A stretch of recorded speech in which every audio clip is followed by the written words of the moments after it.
احنا بنقول لهم لن يكون، هتفضل مرجعيتها اسلاميه رغم عنفكم، والايام الجايه كله هيمشي على مبادئ وقيم هذا الشعب. الاعلام غصبت عن عين امه هيمشي على القيم والمبادئ الاسلاميه. القضاء، كل المؤسسات هتمشي على قيم هذا البلد. هنلغي لكم قناه التت بتاعت الرقصات، هنلغي لكم القنوات الوسخه كلها، هنلغي لكم المناظر الخارجه عن الاداب.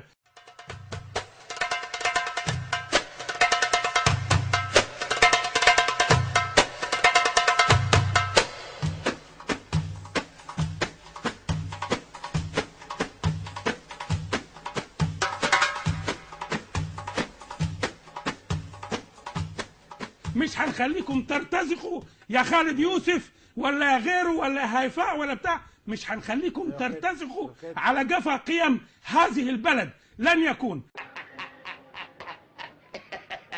احلى من الشرف مفيش.